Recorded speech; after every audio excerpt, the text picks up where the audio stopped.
You are listening to the Horse Radio Network, part of the Equine Network family. Welcome to the Dressage Today podcast. Today's episode is sponsored by Purina. Good morning, Aviva. How are you doing? I'm doing okay, Stephanie. How are you? I'm good. I'm still in the running with my hair on fire phase of life. I keep wondering when that's going to stop. And I'm coming to the realization it may just be when I'm dead. And that's okay, because that'll be a nice long sleep. Well, you have been traveling a lot and had a lot of new things on your plate. Yeah, I was back in Colorado this month. Really lovely group of people to work with. And I actually got to see a little bit of Durango. I got there in enough time to have some daylight.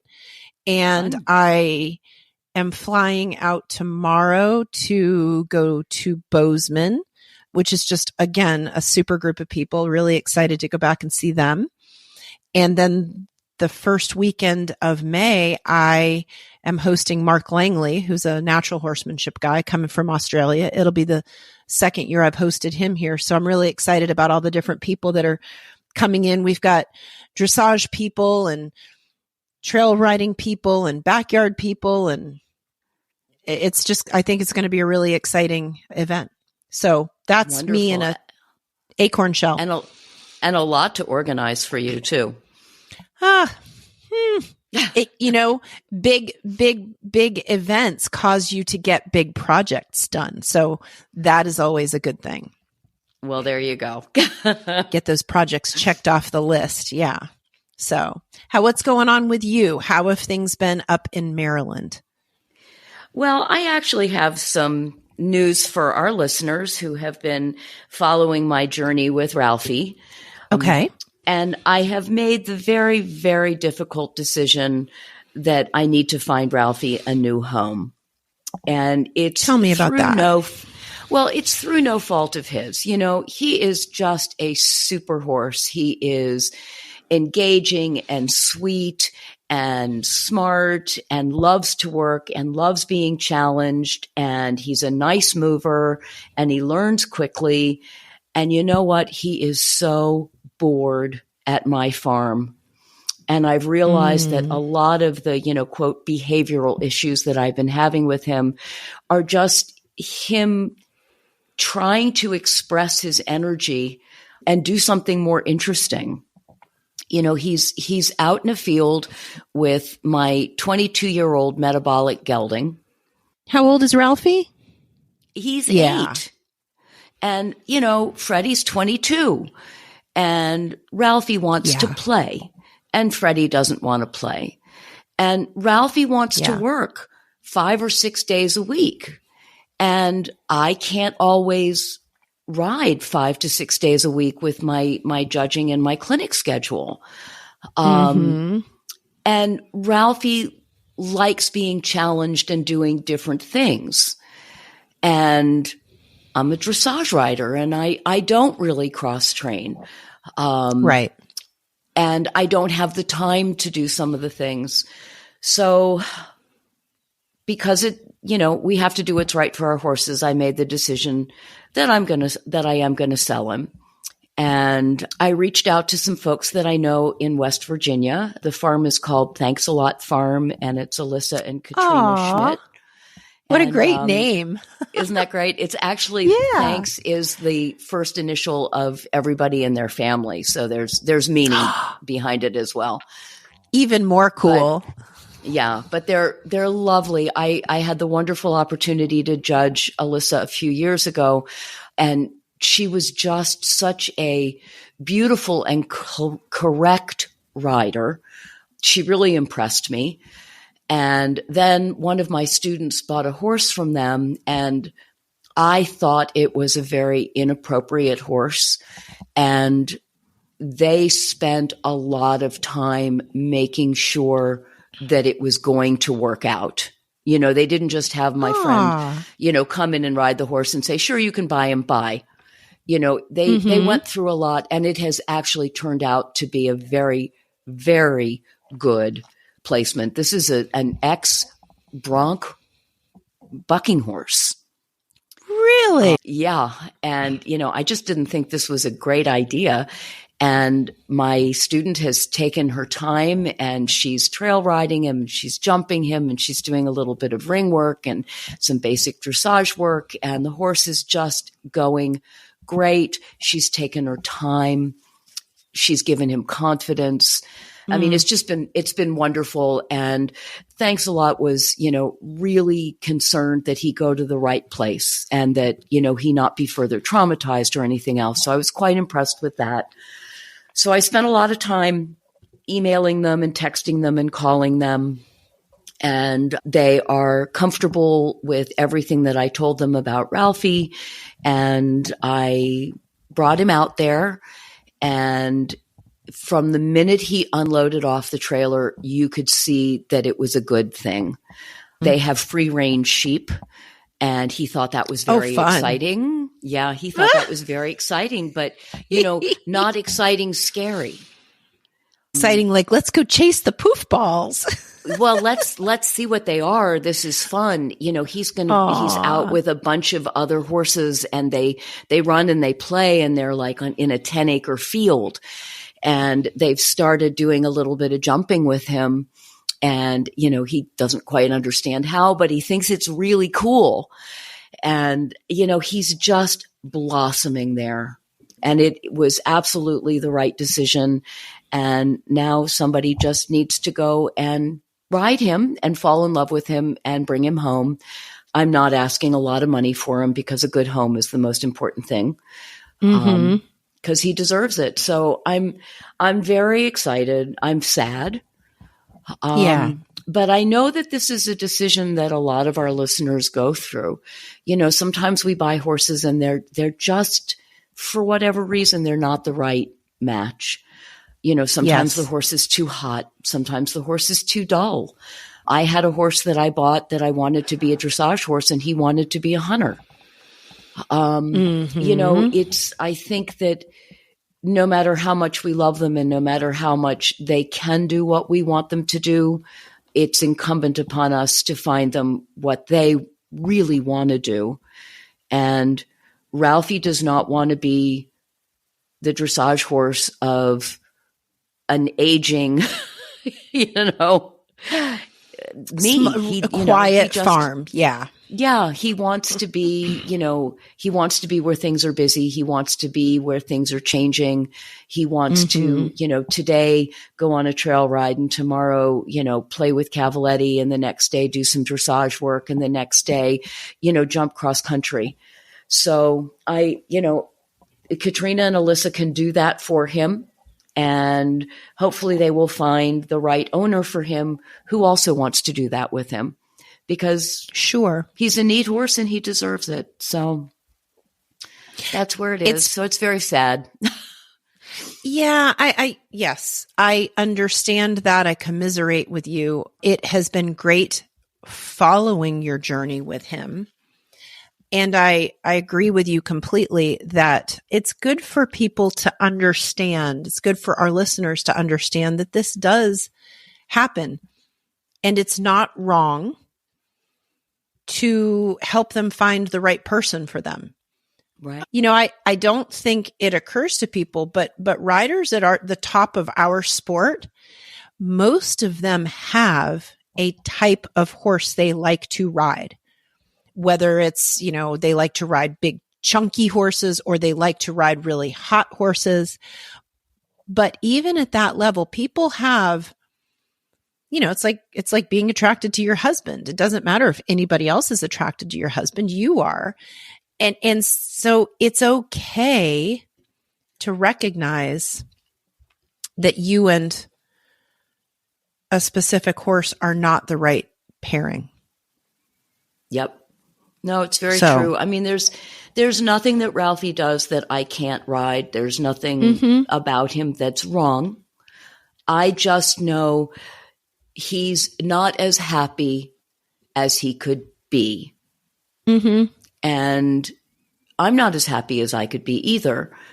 And so we need to make both of us more happy. Yeah. And I think that buying him was the right decision. And I think that keeping him and working with him for the year that I've had him was the right decision. And I think it gave him something that he needed at the time. But just as our children grow and, go off to high school and to college and whatever, sometimes our horses grow and move on to other things as well. So, there's no shame. There's just, it's difficult because you love your horse and you want to be your horse's person. And I think I am Ralphie's person, but I think there's a better person out there for him who will also love him and who will meet the needs that he has now in ways that I can't. Yes.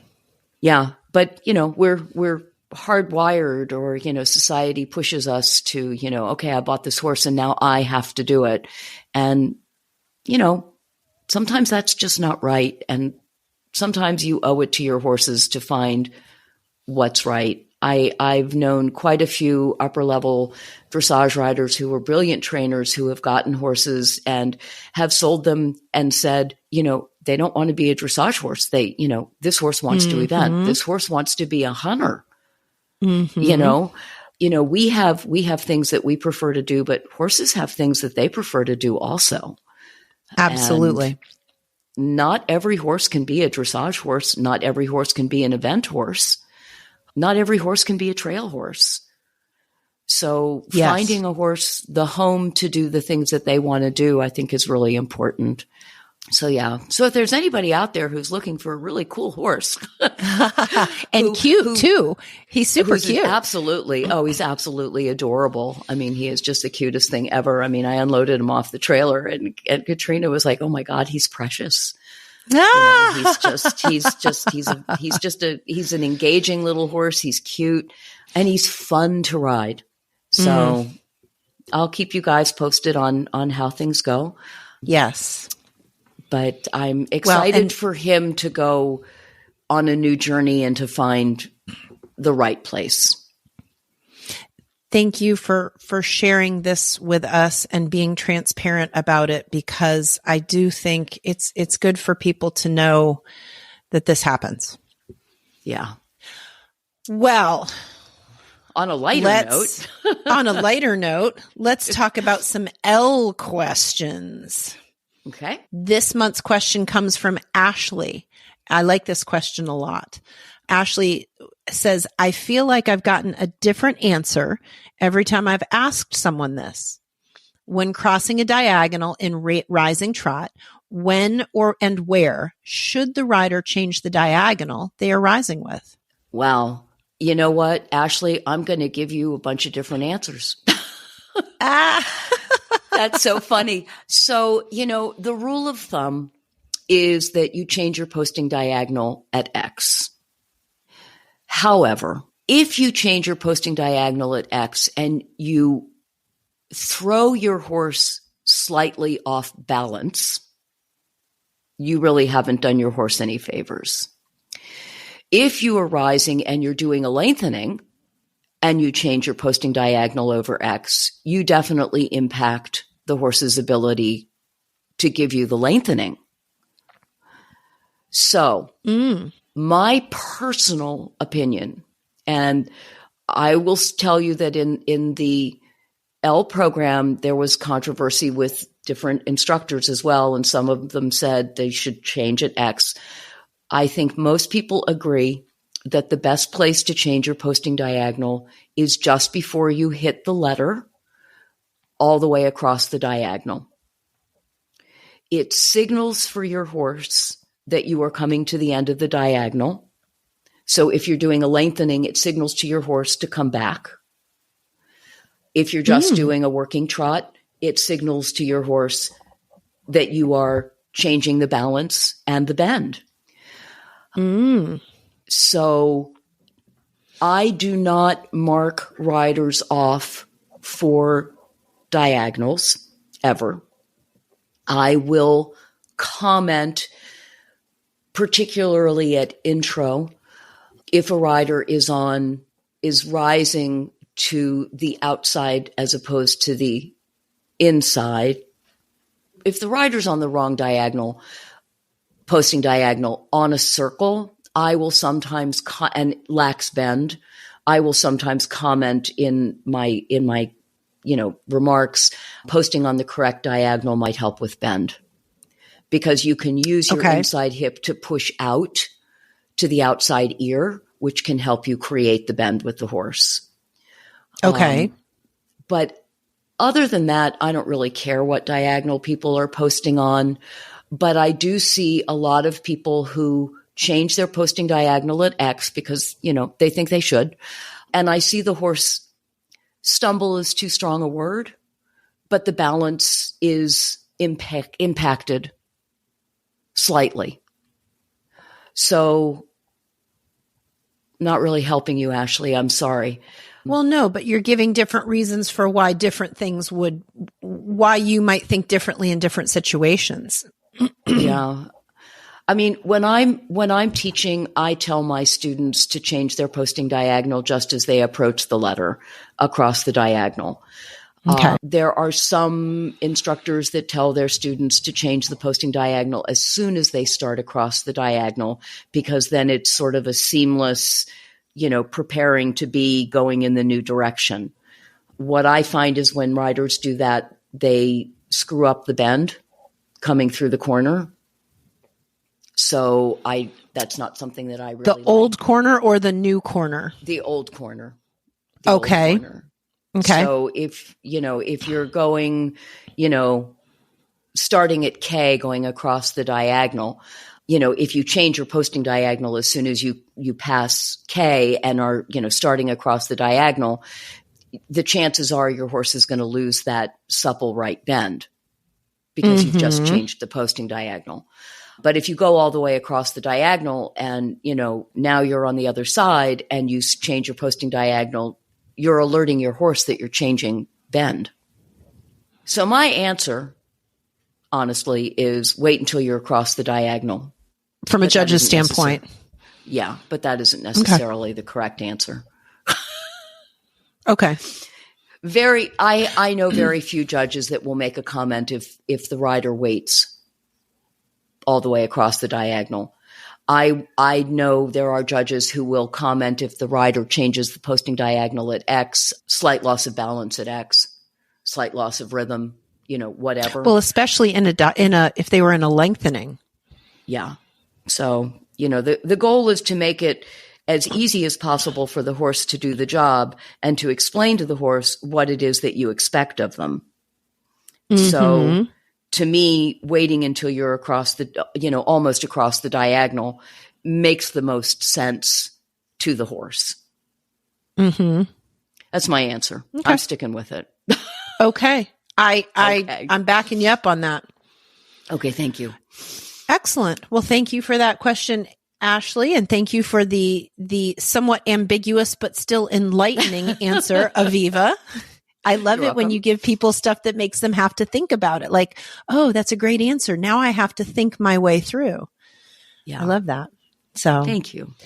Well, we've got a really cool interview coming up with Mehrdad Baghai, who is the founder and head saddle maker of JRD Saddlery.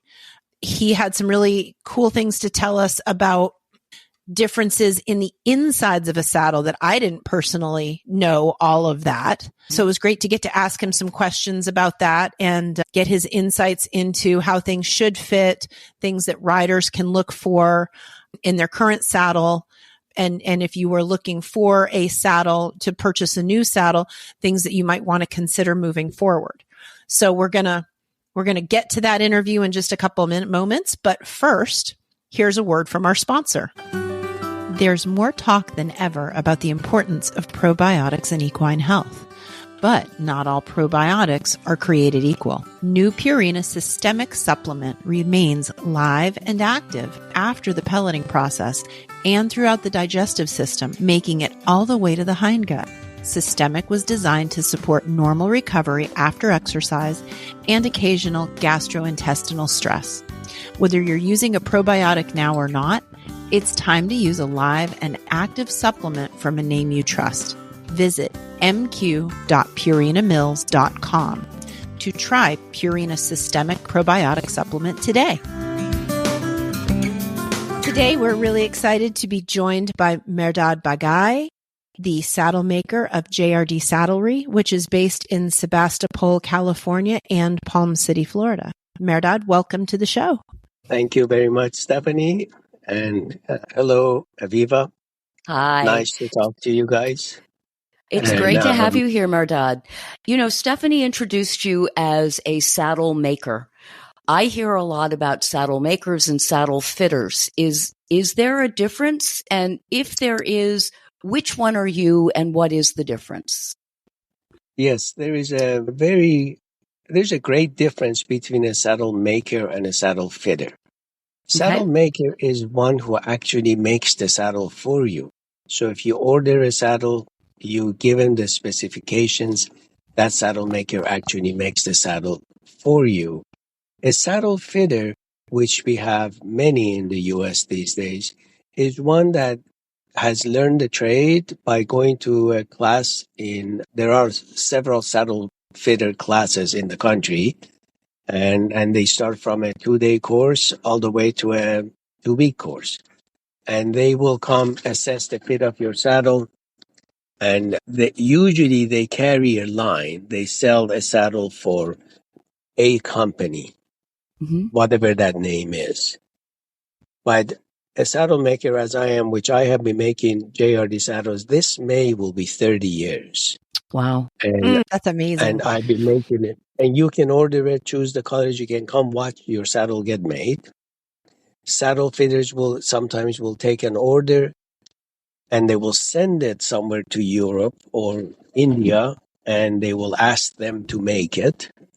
And that saddle maker has never seen you, has never seen your horse, just goes on what they're asking him to make. In many cases, they have pre-made saddles, which they will come with a big truck, have you try it, and then see what you like and you purchase. What's the single most important thing to think about when you're buying a saddle? What makes a well-fitted saddle for the horse? What makes a well-fitted saddle for the rider? You know, the single most important thing for both is the performance. Performance for the horse, performance for the rider. A properly fitted saddle will enhance muscle building in your horse, and it will enhance the training for the rider. 30 years ago, 25 years ago, we used to make saddles. All we were concerned with was the horse isn't in pain, because most horses were in pain those days. Right. And today, that's a given. We just worry about what can I do to make that horse go better, muscle up better, and go up the ladder. And same thing for the rider. So if it's that individual, is it possible to have one saddle fit more than one horse or more than one rider? You know, it is a very difficult thing. I do make saddles for certain riders whom their trainer can also ride in it. But my question usually is the saddle made for you or for your trainer?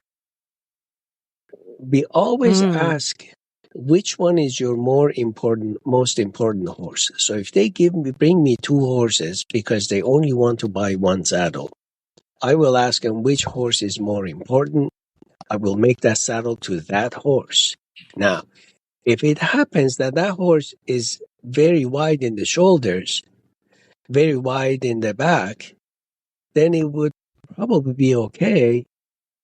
They can use the saddle that I make for that specific horse, and they can use certain padding to get along with the other horse. It will not fit the other horse very well, but it will not create pain for that horse. But really, in general, you should make in dressage, you should make a saddle for a horse and one rider. Okay. And can that saddle generally travel with that horse throughout its career if it's made well? Of course. You know, one of the important things is that that horse is going to change. That rider is going to change. I mean, 25 years ago, 30 years ago, the horses that we were measuring are nothing to what the horses are today. Breeding, training, and look at the horses that went to the Olympics 25 years ago versus the horses go to the Olympics today. So we have to, Sure. as a saddle maker, have to be able to adjust that saddle as the horse muscles up, as the horse grows up. Because you don't want to buy a saddle every 6 months. So how often should you have your saddle checked? Should you have it checked every 6 months? Should you wait until you notice something? If your horse is in full training and you don't have any kind of issues, injuries, or stall rests, I would say check it between 6 months to 1 year. And also depends on the age of the horse. So if I'm making a saddle for your horse who is 5 years old, then we'll probably change much quicker than a horse that's 10 or 12. Oh. So it's between 6 months to a year. Okay. Can you talk a little bit about the different kinds of flocking? I mean, we hear about wool flocked saddles. We hear about foam. There are air panels. What are the benefits of the different kinds of flocking? Which ones are better? Which ones are not so good? Well, the best really is soft wool. One with the wool is that it will mold to your horse's back. Excuse me, to your horse's back. Wool actually wicks the heat and the wetness off of your horse's back, where foam, it actually does the opposite. Synthetic wool does the opposite. So foam or synthetic wool would be the worst thing for the horse's back. And a lot of times people buy a really nice saddle that's wool flocked and they'll put a synthetic saddle pad under it. And test has shown the Society of Master Saddlers in England did a testing and they realized how much nicer the wool is on the horse's back versus foam. And also the difference is flocking an average dressage saddle with that soft wool is quite costly, where putting the foam into that saddle will probably be only $10, $12. So some saddle makers choose to use the inferior flocking. Some saddle makers use the top of the line flocking. But in general, wool is the best. As far as the air is concerned, look, when that company came around about 20 years ago, 25 years ago, introducing the air panels, we were the second company that picked it up. But if you look at a panel that has air pockets in it, you can, with your finger, push the panel and it'll go all the way in. But the real test is when the whole saddle is on the horse's back. Air is as hard as concrete. Mm-hmm.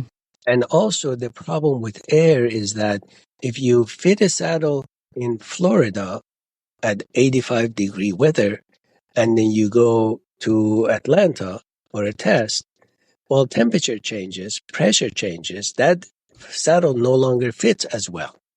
So putting air panels, and that is the most important part of it, because when I used to go to shows, I had people coming all the time and asking, can you check my saddle?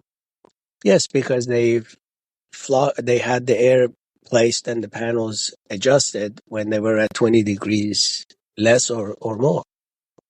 So air is really the most inferior way of making the panels. Wool is the best and the most expensive. Foam is just a way to make the saddle less expensive. You said that wool on the back was the best. Do you recommend a wool or a sheepskin saddle pad directly on the horse's back?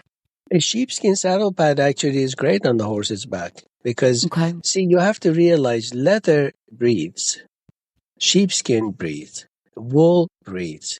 So as long as you don't have synthetic between your horse's back and the saddle, that is preferable.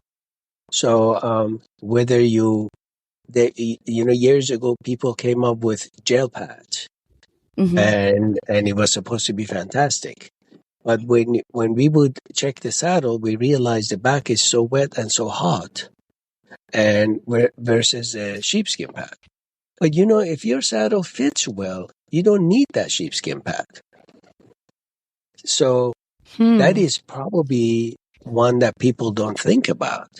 And these days, a sheepskin pad is more of a aesthetic thing than it is for the comfort of the horse. Yeah, because when you look at all the Olympic horses, they all have so many pads under their saddles. And I always wonder, is that because your saddle doesn't fit? That can't be right on an Olympic horse. No, their saddles usually fit. And Yeah. even those Olympic horses, their saddles fit. It's just an aesthetic thing. Okay. Mehrdad, talk to us about the differences in trees. Obviously we've all heard of wood trees, and I guess there's also, I don't know if they're acrylic or plastic trees. And then I know that there are certain saddles that come with no tree. Yes. Well, a no tree saddle is really like having a bareback pad. No one has been able to come up with a treeless saddle that you can perform in. You can ride going in the hills on a trail ride, or you can just walk around the ranch. But if you want to properly ride, a treeless saddle does not work. So let's go into the trees. Yes, some trees are wood. They're laminated wood, and they have spring steel or different kind of steel reinforcing it.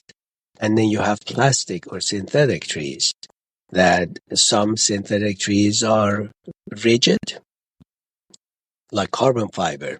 That's a new popular tree, that's carbon fiber.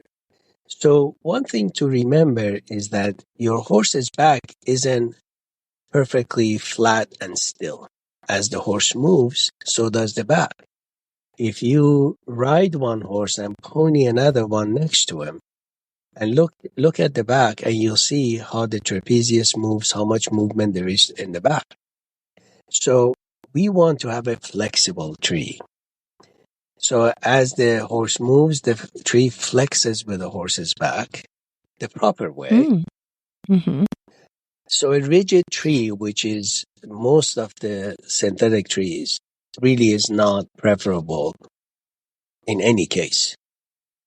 As far as there are some synthetic trees that are flexible, but with a wood tree, when we measure a horse's back, we see where the curl on the horse's back is. So when you tickle your horse's belly, the back comes up. Mm-hmm. I want to put the rider's seat bones and the pubic bone on top of that curl. Now, if my tree doesn't flex right on top of that, with a wood tree, I can shape it and weaken it in that area and put the flex right on top of the horse's center of balance. And then we can wrap it. Exactly. That is a true custom saddle. So if I take a wood tree and I shave certain part of it, that the flex of that tree will be on top of the horse's center of balance, which should be basically under your seat bones and your pubic bone, then your horse truly feels your true weight. And then we use the spring steel or rawhide at times to give the strength back into the tree. With a synthetic tree, that is not possible. Synthetic trees break, some are rigid, and some that have flex, but you can't change that flex. And so a wood tree is the most expensive. An average wood tree costs you several $100, our cost, whereas synthetic tree will cost us $30. Because with the synthetic tree, they can make mass produce thousands of it, where a laminated wood tree is done by hand and it takes a lot of work. And the tree is what you build the saddle on, right? So when we talk about trees and we talk about a twist and we talk about, the billets and all of those kinds of things, can you kind of define those terms for us as well? The tree is the structure of your saddle. So there are three major components to the tree. In fact, I have a YouTube on this issue about the trees. First is the head of the tree, which goes right behind the shoulders of the horse. Then is what we call the chassis of the tree, how flat that tree is, depending on how flat your horse's back is. Some horses have more of a dip in the back. Some horses are sway back. Some horses are very flat. And then it's what we call the waist of the tree. A tree is like a body of a person. So the waist being the narrowest part of that tree where you sit. And that also is called the twist. I don't know where that terminology came about, but we have used it for the last 30 years. But in the tree manufacturing industry, we call it the waist of the tree. And can that be adjusted for the rider as well as the horse, or does the horse's conformation define how wide or thin that waist is? For the most part, is the horse's conformation. So if the horse has extremely wide trapezius, which I see more and more of that these days, the trapezius of the horse is what enhances the movement of that horse. So I need to clear the rider's weight as much as possible from the trapezius of the horse. So if the tree sits hard on the trapezius and and imagine most of your weight is in the stirrups. So if the stirrups are usually on top of the trapezius of the horse, not always, but similar in that region. So if I put all your weight on that, well, it will make it harder for the horse to move. Then the head of the tree, which is right behind the shoulders. So there are some trees that we call open head. So this front is like a funnel shape and it's open so the horse can move his shoulders back and forth. Kind of like a U shape? No, not like a U shape. Like the front is like a bell shape. The front is more open than the center. So, okay. So imagine, see, because now we get into the points. Front of the tree, either side, where the stirrup bars are attached, what we call the points. Now they're different lengths depending on the horse's back. That needs to be away from the shoulders. Because when the horse moves the shoulders back, you don't want the hardware to stop it. It's okay to have leather and wool behind the shoulders, but the hardware of the tree you don't want behind the shoulders. That makes sense. So as long as the head of the tree fits that horse's shoulders, for the most part, in my system, we have trees that start at 2 centimeters wider in the front at the shoulders, going all the way up to 5 centimeters. Now, if the shoulders are really large, then you go with a larger, more centimeters open head. But if the horse has very small shoulders and you put a tree on it that has a very wide front, well, it's going to sit on the weather. It's not going to perform that. It's going to actually pinch the horse. So the three components of the tree is the head of the tree, is the waist, which you call the twist, and we call the chassis, which is the balance, which is the top line of the horse. Okay. So if your horse has a very flat back, which some horses do, then that chassis needs to be flat. See, in the old days, when 20 years ago, people started wanting deep seats. We didn't know any better. So we would bend the tree, put it in a vise that bends the tree, and we would build a saddle on it. That way, you're sitting in this U-shaped saddle. You have a deeper seat. Well, then you put that on a flat back horse. Now you have a rocking chair on the top of that horse. Is that where the idea, the word bridging comes in? Exactly.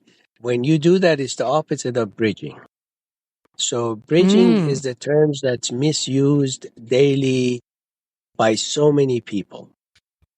And if you want me to explain what bridging is, imagine you put a 2x4 or 2x6 on top of your horse's back that has a dip in the middle of the back. You're going to notice there are 2 points in the front at the shoulder that the wood is sitting, and 2 points there by the lumbar that the wood is sitting, and the center is empty, just like a bridge. So if you have a horse that has somewhat of a swayback, not necessarily a swayback, a normal dip in the back, and which most horses around the 13 to 15 thoracic have a little bit of a dip. And if you have a tree that's really flat, well, you're going to have space under the seat. Now, most people don't check the bridging the proper way. Most of the saddle fitters that I see, they put the saddle on the horse's back, they girth it up at the cross tie, they put their hand under the middle of the saddle and say, well, see, it's bridging. Well, depending on the horse, if it's a Grand Prix horse, you need to tickle that belly and have that horse bring the back up, because you don't ride in the cross tie. So you need to check the fit of the saddle with the back up. So if it's a Grand Prix horse, it's going to bring the back up a lot more than it's a first level horse. So when you check for bridging, you need to have all that in front of you. Then also, when the rider sits in it, depending on the weight of the rider, if it's a flexible tree, the rider sits in that saddle, the saddle will flex a little bit. The center of the saddle under the rider's seat bones and pubic bone will have more contact with the horse's back. So when I check the saddle fit, I will have the rider sit in the saddle, no saddle pads. I will lift the belly up a little bit, then I check how the saddle fits. Does the back pop up? Does the front pop up? Is most of the weight of the rider in the center? That's how you need to check it. You don't need to check the saddle when the rider is riding, because when you're riding, the back is up and down. But you want to check it with the optimum way of where the rider sits and where the horse's back is. What about when you see a rider and the saddle seems as if it's going from side to side as the horse moves? So that is usually, we have the center of the saddle where either side of the panel is, we call that the gullet. I know lately many saddle fitters are starting to call that the channel. But in the saddle making world, we call that the gullet. Okay. So if that's too wide for your horse's width of your horse's spine, that saddle is going to go side to side. Okay. And I hear all the time saying, no, my trainer says I need to have a very wide gullet channel. And I get that question all the time. How wide is the channel? I usually say it's as wide as your horse's back, because we make it for that horse's back. So if it's too wide, the saddle is going to go side to side. Okay. If it's too narrow, the saddle will not sit into your horse's back properly. So it will bounce. If you go to the shows, you see there are riders riding, back of the saddle is bouncing up and down and up and down. And that's usually the cause of the gullets not being right, or the cause of the balance of the chassis of the tree not being right. And so then also, actually, the tree and the gullet and the points and the waist, I mean, everything that you're talking about is way more important than everything all the leather and the flocking. Exactly. Look, the leather and the flocking has nothing to do with it. Yes, even if you put foam flocking, it may not be great, but you can still, with the proper tree, you still won't have problems. Right. For a while, because after a while, the foam, because you cannot reflock a foam panel, so after a while, the foam will disintegrate and then it won't fit anymore, so you have to put new foam in, which is very difficult. It's a lot of work. But the tree is the most important part of that saddle. And the size of the tree for the rider, So if a rider comes to me and says that I want a very deep seat, a deep seat could be the back of the cantle can be higher or the pommel can be higher. Normally, the pommel of the tree has to do with how high the withers of the horse is. Mm-hmm. Because when we make a custom saddle, we put the proper size pommel for that horse. And then if the rider wants a deep seat or some people want to have a high back so they can lean against it.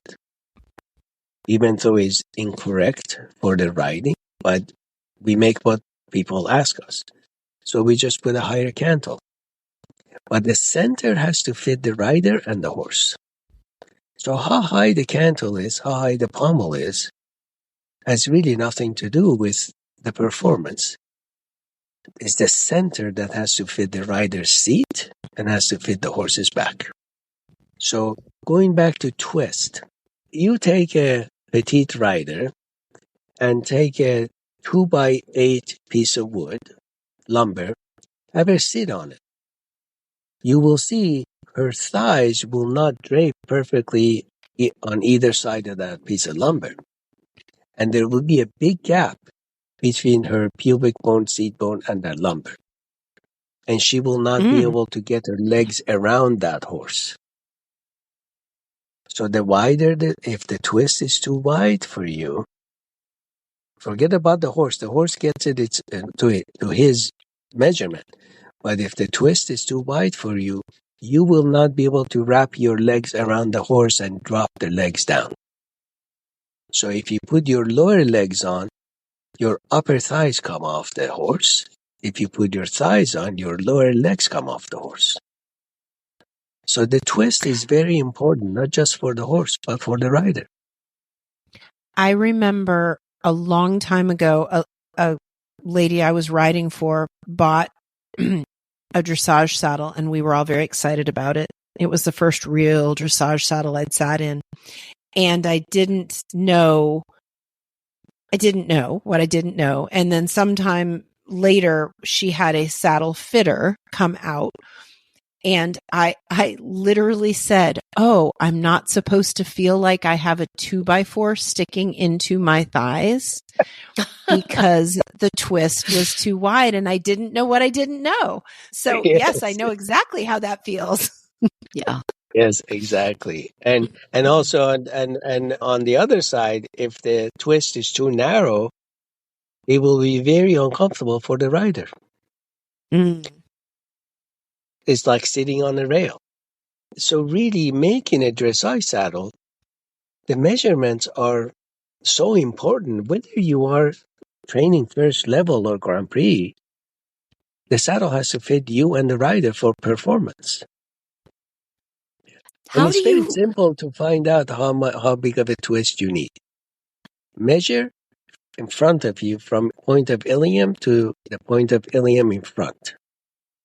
If you have that measurement, you can determine what kind of twist you like. In most cases, sometimes I have been wrong when I had a very petite rider who wanted an extremely wide twist. But in general, if you measure from the point of view of ilium to the other, that can determine what kind of twist you need. Do men need a different twist versus women? Is there a difference there? Yes, there is a big difference. The women's pubic arch is a lot more flexible than men's. So women can have a wider twist than men do. But for the most part, and see, the women generally in a dressage saddle, you sit with your seat bones and touching your pubic bone to the front. You're sitting on 3 points. Mm-hmm. Because if you don't, you're only sitting on your seat bones, then you're going to hit the front when you're riding and you'll be very uncomfortable. See, men, we sit differently. Men sit mostly on the seat bones. And men are usually have much stronger legs and they can manage the wider twist if they need to. But usually men need narrower twist than women. Okay. So now let's talk a little bit about the seat. And I know when I first started riding, and it was, you should be able to fit 4 fingers between, where your butt is in the saddle and, the end of the cantle. But now we have saddles that are particularly deep, and we have other saddles that are flatter. And how do you know how to adjust a seat size for a rider? What is the correct fit? Years ago, I was at the Dressage convention in Portland. A very well-known trainer came up to me and said, "How can you make a saddle for a rider if you don't know what their pelvis looks like?" And I started thinking, wow, that is very true. So I said, "What do you mean by this?" She says, "You need to measure from their point of their pubis to the ground and measure from one of their seat bones to the ground. That difference is the curve of their pelvis." And believe it or not, I started thinking about that for days. So we started taking the same tool that we measure the horse's back with, trace the back, we started tracing the pelvis of the riders. As long as the seat balance is right for you, it doesn't matter how high the cantle is, how high the pommel is. As I said, you sit on 3 points. Mm-hmm. As long as the balance of the seat is correct, your legs hang comfortably under you, and you're not forced, and you don't need those massive outside blocks. And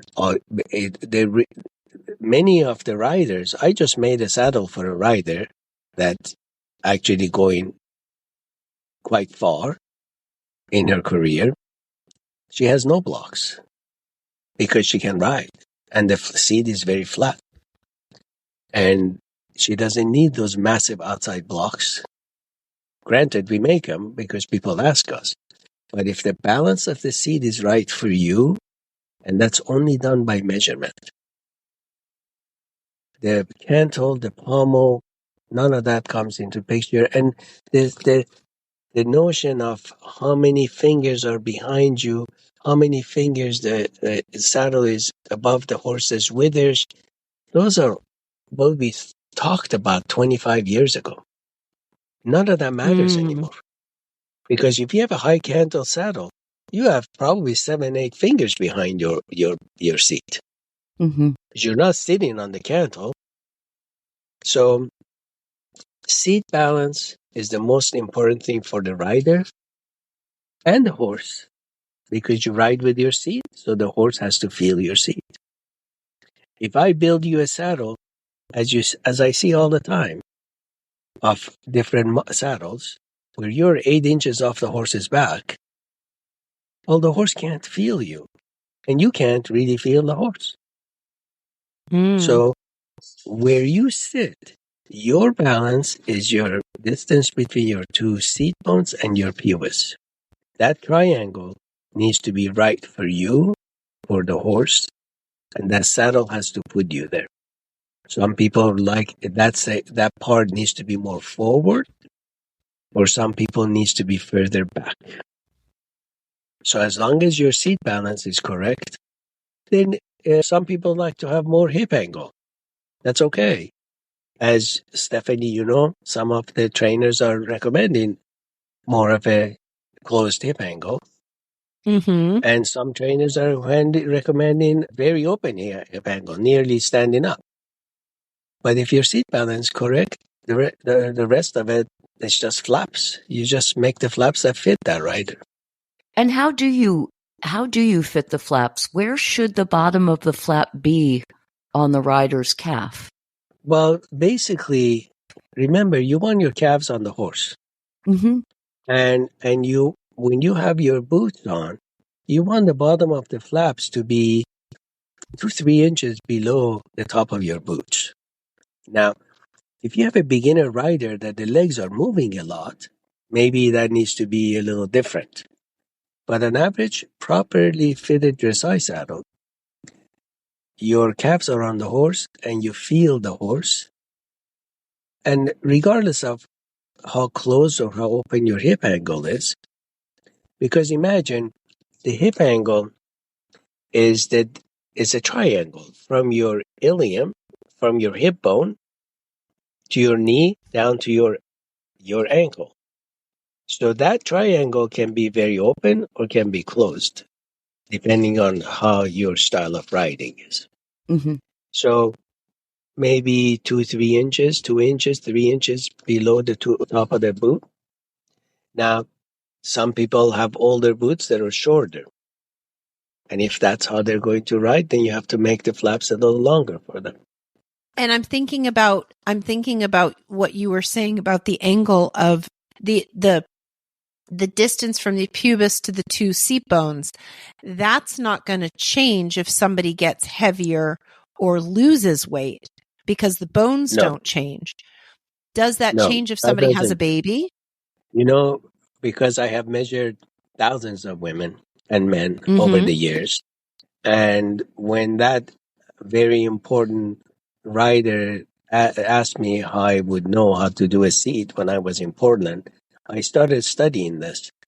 And if I measure the twist we called it, for a 16-year-old rider girl versus her mother, it will be quite different. So if they've had babies, the pubic arch will be more flexible. If they have not, it will be more closed. But the distance between the pubis to the seat bones, that triangle does not change. Maybe the distance between the seat bone to the other seat bone changes a little bit. And it has because we did this, we tested over 200 some odd riders. And I had trainers that would bring their clients into my shop in California. We would measure from their pubis to the seat bone to seat bone, figure out what the distance of that triangle is. And it has nothing to do with your height or weight. It is the bone structure you have. So the dressage saddles, and I have hundreds of measurements that when we tested, and we were trying to find a benchmark to come up with an off-the-rack saddle. And just was not possible because everybody is different. So that the balance of the seat and balance of the rider is the most important part. Well, you've really given us a lot to think about. Yes. And then going back to when I said with a wood tree, I can weaken certain part of the tree to put the flex in. At the same time, with a flexible tree, wood tree, I can move your balance forward or further back. I can make your balance longer. I can make it shorter. I can put you in a wedge. I can put you in a flat spot. That's the difference with a wood tree and a plastic tree. Interesting. Yeah, that is it's a lot of individual pieces that go together. And when you talk about them all, it makes a lot of sense. Yes. But I don't know that it's something that the average person, they look at the quality of the leather. They look at, is it pretty? They look at, does it fit pretty close? They don't necessarily think into the guts of the saddle, essentially.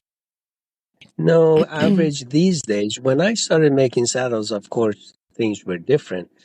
But these days, basically, the riders order a saddle that the trainer is sponsored by that company. So and they decide they want a 17-inch, 17.5-inch, deeper seat or flatter seat. That's really what happens. And by the true custom saddle that was made for you has all those points in consideration. So I'm going to end this with a very funny story.